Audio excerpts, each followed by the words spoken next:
बिस्मिल्लाहिर्रहमानिर्रहीम, अस्सलाम वालेकुम। रशिया ने इस साल का सबसे बड़ा हमला कर दिया है। सबसे बड़ा हमला 574 ड्रोन्स और 40 मिसाइल समेत इतनी हैवी बम्बारमेंट की है, इतनी ज्यादा हैवी बम्बारमेंट की है कि जिसका तस्वुर भी नहीं किया जा सकता। यानी ये तो वो चीज है जो अभी तक बताई जा रही है। कितने 100 ड्रोन्स ऐसे हैं जो अभी तक काउंट भी नहीं हुए, और इस सूरत हाल के अंदर पूरे का पूरा यूक्रेन इस वक्त हिलकर रह गया है। और जो सबसे ज्यादा हैरान कुन बात यह है कि अब जो इतलात आ रही हैं वो उससे भी ज्यादा खतरनाक है कि लोगों को कहा गया है कि आप इलाके छोड़कर चले जाएं, क्योंकि रशियन मिसाइलों के बाद जो गैस स्टोरेज फैसिलिटीज हैं यूक्रेन के अंदर, उनको इतनी बुरी तरह हिट किया गया है कि इस वक्त खतरा यह है कि केमिकल्स पूरी तरह फिजा में फैल जाएंगे। तो लिहाजा उनको कहा गया है कि एक तो आपने शेल्टर्स के अंदर रहना है, आपने बाहर नहीं निकलना। और ये अब तक का सबसे ज्यादा खतरनाक तरीन अटैक है। और आप इमेजिन कीजिए, इस अटैक ने पता नहीं क्या पोजीशन क्रिएट करनी है कि आप अंदाजा करें कि इस वक्त यूरोप भी हिलकर रह गया है और ट्रंप भी हिलकर रह गया। और ज़ेलेंस्की ने फौरी तौर पर अमेरिका को कहा है, ये तस्वीर दिखाकर उसे कहा, ये देख लो, तुम कह रहे हो ना इनसे बातचीत करो, देखो इन्होंने हमारा क्या हशर किया है। अभी आप हमें कह रहे हैं कि सिक्योरिटी गारंटी और ये तमाम चीजें। असल में हुआ ये है कि रूस ने ये जो अटैक किया है आज, उन्होंने क्यों इतना ज्यादा खतरनाक अटैक किया है, जबकि गुफ्तगू जब हो रही होती है तो तब आप अटैक नहीं करते। एग्जैक्टली उनकी अफगानिस्तान वाली तो पॉलिसी, वो सबको पता है कि जब आपकी बातचीत हो रही हो तो वो ज्यादा मारते हैं ताकि आप टेबल टॉक पर जो ऑप्शंस है वो ज्यादा देखिए। अब अमेरिका जाहिर सी बात है ज़ेलेंस्की को कह रहा है, उसने कहा कि मैंने तुम्हें कहा था कि तुम ये फौरी तौर पर, अगर तुम चाहते तो तुम 15 अगस्त को ही दस्तखत कर देते और ये सारी सूरत हाल क्लियर हो जाती और यहीं पर अनाउंसमेंट हो जाती और जंग बंद हो जाती। अब तुम्हारी जिद की वजह से देखो अटैक इतने होने शुरू हो गए हैं कि ना अमेरिका का डिफेंस सिस्टम काम करे ना यूरोप का। उधर हुआ ये है कि आज का अटैक असल में ये था कि इटली की जानिब से कहा गया है कि भाई ठीक है, हम वहां पर अपनी फौजें रवाना कर देते। तो उन्होंने नेटो ममालिक को पैगाम दिया है कि अगर तुम लोगों ने सिर्फ दिमाग में सोच भी लेकर आए ना, सिर्फ सोच पर तो पाबंदी नहीं है, तो उसके बाद देखना तुम्हारा हशर क्या करेंगे, हम उखाड़ बिछाड़ कर देंगे, इतना तबाह करेंगे, इतना तबाह करेंगे कि सब कुछ हिलकर रह जाएगा। किसी गलत फहमी में भी ना सोचना कि हम यहाँ पर चुप करके बैठेंगे। यानी असल में रशिया ने एक बड़ा क्लियर पैगाम दिया है कि तुम लोग अगर ये सोच रहे हो कि किसी भी वजह से तुम यूक्रेन के मामले पर आगे आने की कोशिश करोगे, तो ये जो अटैक यूक्रेन में हुआ है ये सीधा यूरोप में हो जाएगा। हमारे लिए कोई मसला ही नहीं है यहाँ से ड्रोन्स भेजना। हम यूरोप, जो यूरोप की कंट्री आगे आएगी, फ्रांस आए, जर्मनी आए, इटली आए, लेकर आए बरतानिया, हम उसके बाद अटैक ऐसा करेंगे कि तुम लोग याद करोगे। और देखिए, पुतिन इस वक्त इतना कॉन्फिडेंट है कि जब डोनाल्ड ट्रंप से उसकी मीटिंग हुई थी, आप उसकी चाल से अंदाजा करें, बेवकूफ तो नहीं है कि कैसे मामला तय करें, उसको सब पता है। यही तो वजह है कि इंडियन सरप्राइज हो गए थे। आपको पता ना, इंडियन मीडिया ने कहा था कि ये असली नहीं है पुतिन, ये वो तो बेवकूफाना हरकतें उनकी होती रहती है। लेकिन मजे की बात यह है कि जितने कॉन्फिडेंट के साथ ये बंदा आया वहां पर और जिस तरह अगर गुफ्तगू की, जैसे वो चला है, वो सबने देख लिया। और उसके बाद से सोचे कि कैसी अजीब सूरत हाल है कि जैसे ही वो लैंड किया मॉस्को में, पीछे उसने अटैक कर दिया।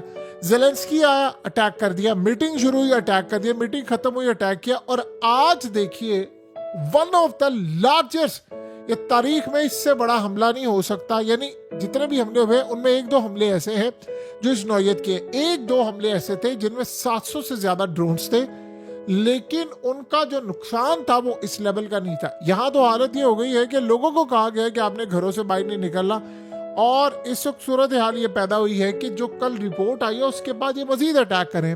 रशियन हैकर जो सिस्टम में घुस गए हैं, उन्होंने रिपोर्ट देखी है तो पता चला है 17 लाख के करीब इनके लोग मारे गए हैं अब तक, फौजी और दूसरे तीसरे तमाम लोग जो है जो फौज की भेस में लड़े थे। तो उनको ये अंदाजा हुआ है कि इतना इनका नुकसान हो चुका है और इनके लोग लड़ने को तैयार नहीं है। डोनाल्ड ट्रंप की असल में इस बात के बाद और भी ज्यादा पुतिन शेर हो गया है जब उसने कहा है कि हम दुनिया के सबसे खतरनाक हथियार बनाते हैं, हमसे ज्यादा ऊपर कोई नहीं है। लेकिन हमारे मिसाइल डिफेंस सिस्टम, हथियार, ये सब देने के बावजूद भी अगर यूक्रेन 4 साल में जीत नहीं पाया और 20% इलाका उसने गवा दिया है, तो आपको अच्छा लगे या बुरा लगे, आप रूस को शिकस्त नहीं दे सकते। वो अगर डाउन हुआ तो पूरी दुनिया को साथ लेकर डूबेगा, लिहाजा किसी गलत फहमी में ना रहना। देखिए दूसरी मजेदार बात देखिए पुतिन ने क्या किया है। ट्रंप ने ऐलान किया कि मैं ज़ेलेंस्की की मीटिंग करवाऊंगा पुतिन के साथ। अब पूरी दुनिया वाह वाह वाह, क्या बात है क्या बात है।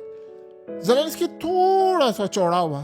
अभी रशिया ने कोई बात नहीं की, कहता है मैं तो नहीं मीटिंग करूंगा मॉस्को में जाकर। यानी उस बंदे को डर भी इतना है, खौफ भी है कि मैं मॉस्को जाऊं तो ये मुझे वहीं पर भड़का ही ना दे कहीं।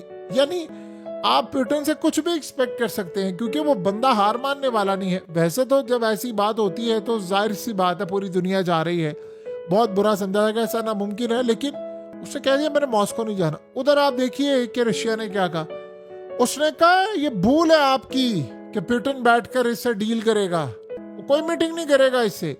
हत्ता कि रशिया ने खुद थोड़े दिन पहले कहा था कि पॉसिबल है मीटिंग की, लेकिन वो कहता है कि मीटिंग अगर करनी है ना, मेरी टर्म्स एंड कंडीशन मैंने जो भेजी हैं उसको ओके कर लो, उस पर ज़ेलेंस्की दस्तखत करने को तैयार हो जाए, मुझे बुलाओ, सिर्फ मेरे सामने दस्तखत करो, खेल खत्म करो। हाँ ये कहना असल में मसला क्या हुआ था जिस वजह से मीटिंग का सारा मामला हुआ है।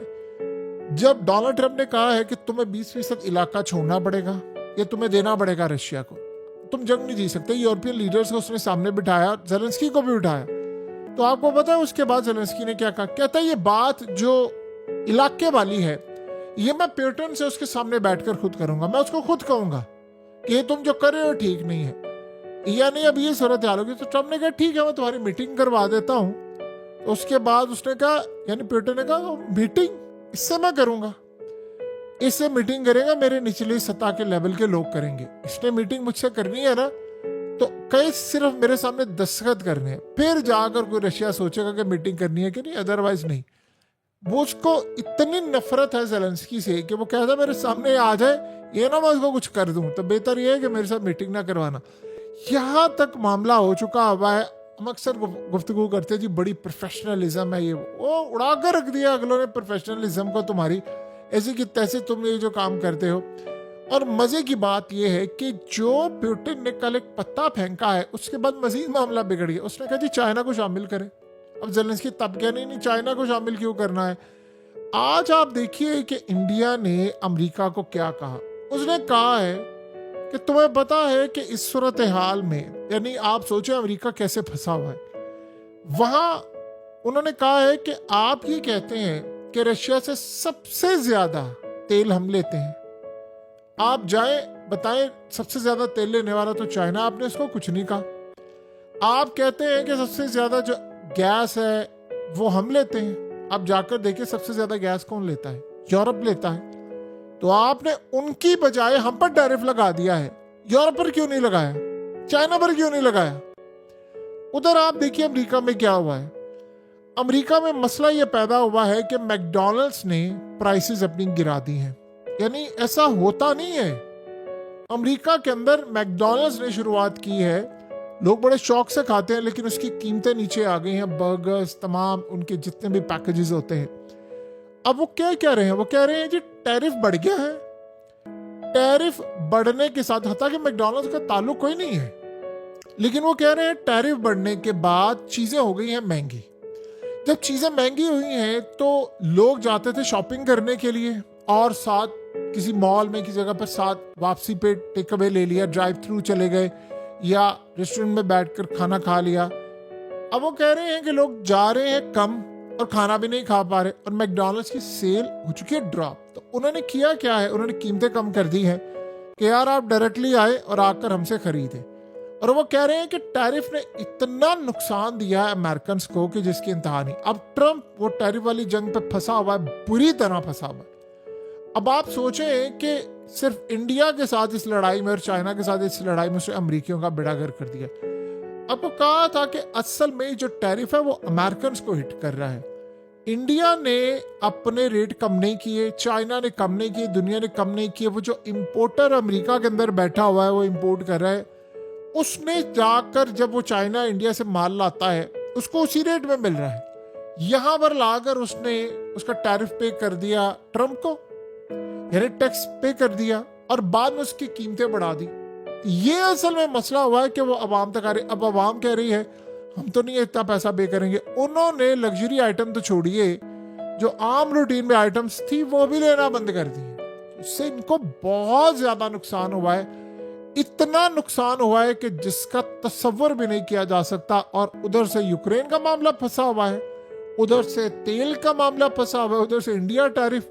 ये जो सारी सूरत हाल है वो बता रही है कि इनके साथ हो क्या रहा है।